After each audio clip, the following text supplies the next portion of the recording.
ഷീജാസ് ക്രിയേഷൻസിലേക്ക് എല്ലാവർക്കും സ്വാഗതം. ഇന്ന് നമ്മൾ സോഫയും ബെഡും ഒക്കെ ക്ലീൻ ചെയ്യുന്ന ഒരു കിടിലൊരു ടിപ്പുമായിട്ടാണ് വന്നിട്ടുള്ളത്. അപ്പോൾ നമുക്ക് വീഡിയോയിലേക്ക് പോകാം. വീഡിയോ ഫുള്ളായിട്ട് കാണണേ. നമുക്ക് ഇത് ക്ലീൻ ചെയ്യുന്നതിനുള്ള സൊല്യൂഷനാണ് തയ്യാറാക്കാൻ പോകുന്നത്. അപ്പോൾ ഇതിലോട്ട് ഞാനിതിപ്പോൾ ചെറിയ ചൂടുവെള്ളമാണേ. ഇതിലോട്ട് ഞാൻ കുറച്ച് സോഡാപ്പൊടി ഇട്ട് കൊടുക്കുന്നുണ്ട്. അപ്പോൾ സോഡാപ്പൊടി എടുത്തു. അപ്പോൾ ഇതിലോട്ട് ഞാൻ കുറച്ച് കംഫർട്ടാണ് ഒഴിച്ചു കൊടുക്കുന്നത്. കംഫർട്ടിന് പകരം ഷാമ്പു വേണമെങ്കിൽ നമുക്ക് ഒഴിക്കാം, ഒരു മണം കിട്ടുന്നതിന് വേണ്ടിയിട്ട്. അപ്പോൾ ഈ മൂത്രത്തിൻ്റെയൊക്കെ കുഞ്ഞുങ്ങളൊക്കെ ഉള്ള വീട്ടിൽ ആ ഒരു മൂത്രമൊക്കെ ഒഴിക്കുമ്പോൾ അതിൻ്റെ ഒരു ഇതൊക്കെ മാറുന്നതിനും ഒക്കെ നമുക്ക് മണമുള്ള എന്തെങ്കിലും വേണമല്ലോ. അപ്പോൾ ഇത് എടുത്തു. അപ്പോൾ ഇനി കൈവച്ച് തന്നെ അങ്ങോട്ടൊന്ന് ആക്കി കൊടുക്കണമല്ലോ. അപ്പോൾ ഇതിലോട്ട് നിങ്ങൾക്ക് കർപ്പൂരം ഉണ്ടാവുമല്ലോ വീട്ടില്, വിളക്കൊക്കെ കൊളുത്തുമ്പോൾ. അപ്പൊ കർപ്പൂരം ഉണ്ടെങ്കിൽ 2 കർപ്പൂരം എടുക്കണം. എന്നിട്ട് ഇതേപോലെ ഒന്ന് ഫൈനായിട്ട് പൊടിച്ചെടുക്കണം. പൊടിച്ചെടുത്തിട്ട് കർപ്പൂരം ഇതിലോട്ടങ്ങ് തട്ടി കൊടുക്കണം. എന്നിട്ട് എല്ലാം കൂടെ ഒന്നും കൂടെ നന്നായിട്ടൊന്ന് മിക്സ് ചെയ്ത് വെക്കണം. അപ്പൊ അതിനായിട്ട് ഞാൻ ഇവിടെ ഒരു കുക്കറിന്റെ ഒരു മൂടിയാണ് എടുത്തിട്ടുള്ളത്. കുക്കറിന്റെ മൂടിയാണ് നമുക്ക് കുറച്ചുകൂടെ ഈസി ആയിട്ടുള്ളത്, കാരണം ഇങ്ങനൊരു പിടി കാണുമല്ലോ. അപ്പൊ ഇങ്ങനൊരു കുക്കറിന്റെ മൂടി എടുത്തിട്ടുണ്ട്. ഇതിലോട്ട് ഒരു ടവലും കൂടെ വേണം, നല്ല വൃത്തിക്കുള്ള ഒരു ടവല് വേണം. അപ്പൊ ഈ ടവല് വെച്ചിട്ട് ഈ കുക്കറിന്റെ മൂടിയെ നന്നായിട്ട് ഒന്ന് കവർ ചെയ്ത് ഇങ്ങനെ കെട്ടി കൊടുക്കണം.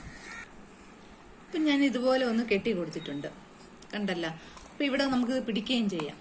അപ്പൊ ഇനി നമ്മൾ നേരത്തെ ചെയ്ത് വെച്ചിട്ടുള്ള ആ ഒരു സൊല്യൂഷൻ ഉണ്ടല്ലോ, അതിലോട്ട് ഈ തുണിയെ നമുക്ക് ഇങ്ങനെ മുക്കി കൊടുക്കും. അപ്പൊ സോഫയിലാണെങ്കിൽ പൊടിയൊക്കെ കാണുമല്ലോ. അപ്പൊ അത് ആദ്യം എന്തെങ്കിലും ഒരു തുണിയോ എന്തെങ്കിലും വെച്ചിട്ട് ബ്രഷോ വെച്ചിട്ട് നന്നായിട്ട് ആദ്യം ഒന്ന് തട്ടി കുടഞ്ഞു കൊടുക്കണം.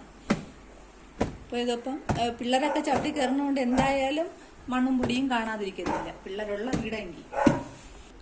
അപ്പോൾ ഞാനിതിപ്പം ആ വെള്ളത്തിലോട്ട് ഒന്ന് നന്നായിട്ട് മുക്കി എടുത്തിട്ടുണ്ട്. അപ്പം ഇനി ഇതാണ് ഇപ്പം നമുക്കിങ്ങനെ ഇത് വെച്ചിട്ട് നന്നായിട്ടൊന്ന് ഇങ്ങനെ ഒന്ന് അമർത്തി തുടച്ചു കൊടുത്താൽ മതി. ഇത് ചെയ്യുന്ന സമയത്ത് നമുക്കിവിടെ ഒരു പിടിയുള്ളത് കൊണ്ട് നല്ല ഒരു എളുപ്പമാണ്. ഇത് നമുക്ക് പിള്ളേർക്ക് തന്നെ ഇതിപ്പോൾ ചെയ്യാൻ വേണ്ടിയിട്ട് കൊടുക്കാൻ പറ്റും, കാരണം പിള്ളേർക്ക് തന്നെ ഇതിപ്പോൾ ഇതിങ്ങനെ പിടിച്ചിട്ട് ചെയ്യാൻ പറ്റും. അവർക്ക് ഇതൊക്കെ ചെറിയ ചെറിയ ജോലികളൊക്കെ അവർക്ക് ഇതുപോലത്തൊക്കെ എങ്കിൽ അവർ തന്നെ ചെയ്ത് ക്ലീൻ ചെയ്ത് തന്നോളും.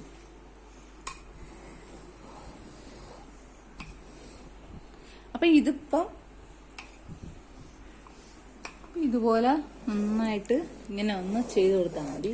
നന്നായിട്ട് ആ ഒരു അഴുക്കും പൊടിയും ഒക്കെ ഇതിലോട്ട് വരെയും ചെയ്യും. അതുപോലെ തന്നെ നല്ല ഒരു മണമായിരിക്കും കേട്ടോ. നമ്മളെ സോഫയിലുള്ള ഒരുമാരത്തെ സ്മെല്ലുകളെല്ലാം തന്നെ മാറിക്കിട്ടും. ഇതുപോലെ എല്ലാവരും ഒന്ന് ചെയ്ത് നോക്കണേ. അപ്പോഴന്നെ നമുക്ക് അറിയാൻ പറ്റും എത്രത്തോളം അഴുക്ക് ഇതിലോട്ട് കയറിയിട്ടുണ്ടെന്ന്. ഇതിലിപ്പം നിങ്ങൾക്ക് കാണാൻ പറ്റണമെന്ന് അറിയത്തില്ല. താണ്ട് ഇവിടെയൊക്കെ നന്നായിട്ട് അഴുക്ക് ഇതിലോട്ടൊക്കെ പിടിച്ചിട്ടുണ്ട്. ഇതാ കണ്ട, ക്യാമറയിൽ എത്രത്തോളം വരുന്നുണ്ടെന്ന് അറിയില്ല. അഴുക്കൊക്കെ നന്നായിട്ട് ഇതിലൊക്കെ ഒന്ന് പിടിച്ചിട്ടുണ്ട്. അപ്പം ഇതുപോലെ നമുക്ക് ചെയ്യാൻ പറ്റും. നല്ലൊരു ഫ്രഷ് മണമായിരിക്കും. അപ്പം എല്ലാവരും ഇതുപോലെ ഒന്ന് ചെയ്ത് നോക്കണം. നല്ലൊരു ഈസി വേ ആണ് ക്ലീൻ ചെയ്യുന്നതിനുള്ള. ആർക്ക് വേണമെങ്കിലും പെട്ടെന്ന് തന്നെ ചെയ്തെടുക്കാൻ പറ്റും, എളുപ്പമാണ്. അപ്പോൾ ഇതെല്ലാവരും ഒന്ന് ചെയ്ത് നോക്കണം. അപ്പോൾ ഈ വീഡിയോ എല്ലാവർക്കും ഇഷ്ടപ്പെട്ടിട്ടുണ്ടെങ്കിൽ ലൈക്ക് ചെയ്യണം, സബ്സ്ക്രൈബ് ചെയ്യണം, ഷെയർ ചെയ്യണം, സപ്പോർട്ട് ചെയ്യണം. Thanks for watching.